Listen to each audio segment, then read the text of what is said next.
en agitant quelques très grandes questions qui sont d'une actualité brûlante. Quelle place pour les croyants ou les religions dans l'espace public?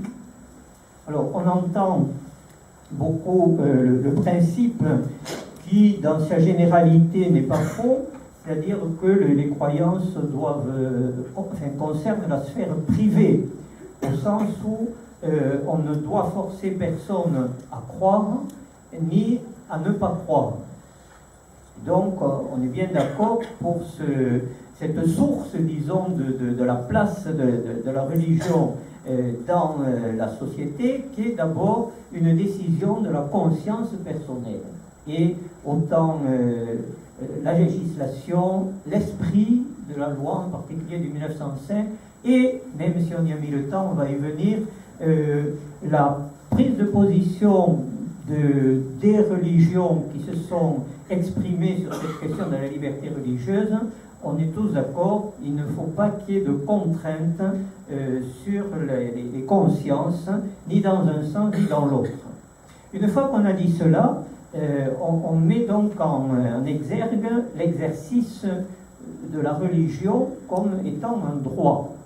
Et la religion, comme vous savez, est un mot qui a deux sens, avec deux verbes latins, alors c'est pas si loin que ça, tout le monde peut le comprendre, ligare, qui veut dire relier. La religion relie entre elles des personnes qui partagent les mêmes convictions. Et la religion est une sélection, c'est le mot léguer, il veut dire lire, mais aussi cueillir, comme on cueille des fleurs. C'est donc le libre choix des personnes ou des groupes pour choisir les valeurs, pour se conformer à ce qu'elles ont plus ou moins reçu ou identifié comme étant un sens à leur vie. Bon, et tant l'un que l'autre doivent pouvoir s'exprimer dans l'espace public, avec deux limites, là aussi. La limite donc de ne pas empiéter sur la liberté des ordres, en particulier sur l'ordre public, et donc l'État a la mission, pour garantir la liberté des cultes, et en particulier dans leur exercice public, de veiller à l'ordre public.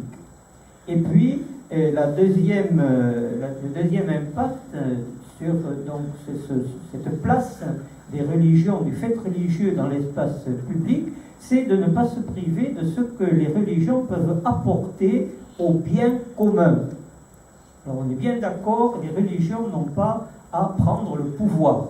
D'ailleurs, pour les chrétiens, nous avons un exemple majeur qui est celui du Christ, qui a soigneusement refusé de prendre le pouvoir. Son royaume n'est pas de ce monde. Et donc, lorsque on va y venir en 1789, enfin entre 1789 et 1905, même si ça avait commencé un petit peu avant, ça a été une bonne chose finalement de se libérer d'une emprise qui était injuste de la religion catholique sur l'organisation de la société. Et cela a été reconnu, alors un peu tard, mais reconnu quand même, en particulier en 2000, lors des fameux actes de repentance du pape Jean-Paul II. Effectivement, dans sa longue histoire, l'Église catholique, apostolique et romaine avait à s'excuser d'un certain nombre d'erreurs, même un certain nombre de crimes, où elle n'avait pas suffisamment respecté ses propres principes, c'est-à-dire l'adhésion libre à une religion et le fait d'avoir opprimé, souvent violemment, les personnes et les groupes qui voulaient sortir de cette religion ou en pratiquer une autre. Voilà. Alors, quelle place pour les croyants et pour les religions dans l'espace public? Ensuite, on peut le dire sans crainte de pratiquer l'amalgame et sans crainte de stigmatiser. Vous savez que stigma, ça veut dire aiguille. Donc stigmatiser, c'est piquer quelqu'un. Voilà. Alors ça a pris une connotation très très péjorative. Effectivement, stigmatiser, c'est attirer l'attention sur quelqu'un ou sur un groupe de façon extrêmement négative et injuste. Donc, en évitant l'amalgame, c'est-à-dire de projeter sur tous les musulmans l'excès de quelques-uns ou la violence de quelques-uns, et en évitant de stigmatiser l'islam, c'est-à-dire de sommer sans cesse, ce qui est quand même un peu trop fait par les médias, de sommer le musulman moyen qui n'est pour rien dans tout ça, de se justifier et de se démarquer de la violence, comme finalement si chaque musulman dans notre pays était obligé de se dédouaner officiellement, publiquement de cette violence, dès lors qu'il est quand même soupçonné, puisqu'il est musulman, d'en être plus ou moins complice. Alors, donc ça c'est assez odieux. Effectivement, il faut éviter autant l'amalgame que la stigmatisation. Mais, une fois qu'on a dit cela, avec beaucoup de sincérité et d'adhésion à cette valeur donc de respect de l'autre, il y a quand même un sérieux problème sur quelques points qui ne sont pas du tout dépourvus de solutions et qui doivent être débattus sereinement. Alors débattus, ils ne l'ont jamais été, et sereinement encore moins. Sur la place de certaines pratiques de l'islam dans notre société. Donc il y a des questions alimentaires, il y a des questions vestimentaires et il y a des questions symboliques. Et la question majeure, alors avons-nous le même Dieu, c'est toujours en filigrane, l'islam est-il soluble dans la République?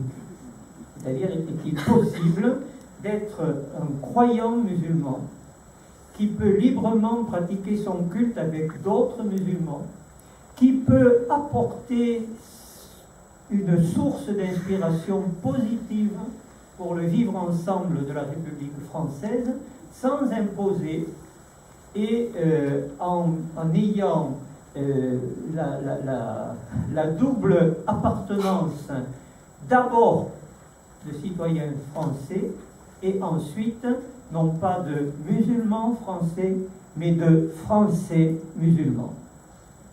Donc c'est toute une question que nous risquons d'aborder aussi. Et puis, quelle laïcité? Donc je n'en reparlerai pas, mais il y a des interprétations de la laïcité. Alors, on a parlé de laïcité étroite, de laïcité ouverte. Si la laïcité c'est une religion officielle contre les religions, ce n'est pas ni l'esprit ni la lettre de la loi de 1905.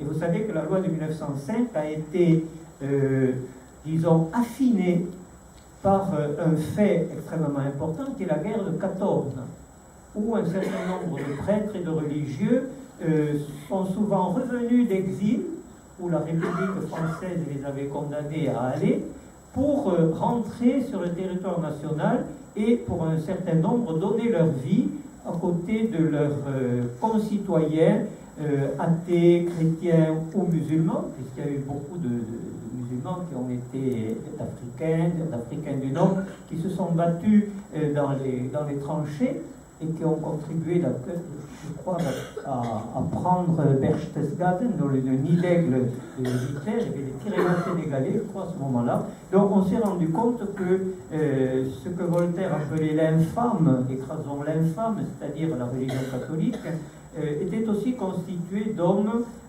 moines, curés, religieux et autres, qui n'hésitaient pas à verser leur sang pour la patrie, parce que même s'ils étaient catholiques, ils étaient aussi, et peut-être d'abord, touchés par le malheur de la patrie, qu'ils ont donné leur sang dans les tranchées, et qu'ils ont largement contribué, souvent en tant qu'aumôniers, à préserver et à soutenir le moral des troupes.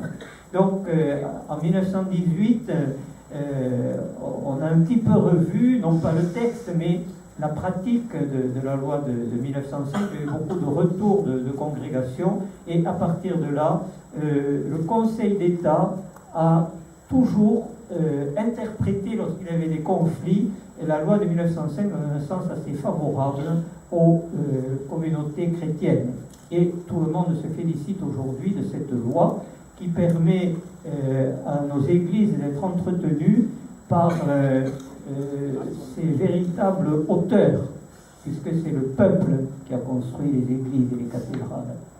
Et donc ce peuple continue aujourd'hui de les entretenir au titre d'un patrimoine qui fait le renom, entre autres, de notre pays dans le monde, et qui continue de fonctionner pour ce pourquoi ces monuments ont été élevés, c'est-à-dire le culte, avec la pratique de l'affectation, c'est-à-dire que l'Église catholique ne possède plus les églises construites avant 1905, mais elles sont affectées à son culte avec toutes les distinctions pratiques entre l'impact du curé ou de l'affectataire et des municipalités, si ce sont des églises municipales, des églises paroissiales, l'État, si ce sont des cathédrales, de sorte que tout se passe pour le mieux dans la meilleure des républiques, et qu'en 2005, lorsque le gouvernement a demandé de façon discrète à la conférence épiscopale française si on voulait revoir la loi de 1905, les évêques unanimes ont dit surtout pas. Voilà. Donc, nous avons des petits nouveaux qui arrivent, qui n'ont pas connu 1905, qui n'ont pas connu 1789, qui n'ont pas connu 1689, qui n'ont pas connu 1589, qui n'ont rien connu de cette histoire parce qu'ils n'ont pas participé à l'élaboration de la modernité. Non pas parce qu'ils en soient incapables, mais parce qu'ils n'y étaient pas. Alors c'est là, si vous voulez, que ce genre de réflexion est un peu dérangeant pour nous, parce que puisque nous croyons à l'égalité de toute la personne du genre humain, et nous avons raison d'y croire. Si nous sommes croyants, parce que tout homme est créé à l'image et à la ressemblance de Dieu, et si nous sommes républicains, bien nous pensons que la personne humaine est respectable. Donc on est tous d'accord là-dessus. Mais le problème, c'est que cette égalité en dignité recouvre une diversité profonde de cultures. Et la culture, c'est pas seulement un petit badigeon qui est passé sur la surface des choses. La culture, c'est la façon de manger, c'est la façon de mourir, c'est la façon d'aimer, c'est les rapports entre les jeunes et les vieux, la société et la religion, l'individu et la société. Voilà, et tout ça, c'est profondément différent. Et donc, le véritable respect de l'égalité, c'est la connaissance de la différence de l'autre. On n'ose pas parler de la différence, parce que dès qu'on parle de la différence, on sous-entend qu'il y a des supérieurs et des inférieurs. Pas du tout. Chaque culture a ses points d'excellence et ses points de faiblesse. Ce n'est pas notre sujet ce soir, mais on pourrait facilement les décliner.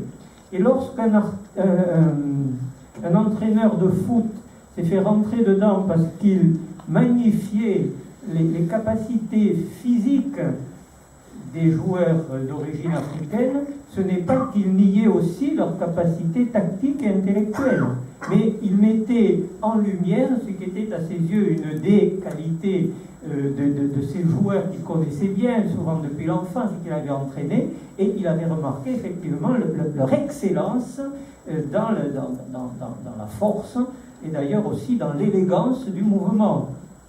Tout le monde lui est tombé dessus parce qu'il avait l'air de porter atteinte à la sacro-sainte égalité. La différence n'est pas forcément négative.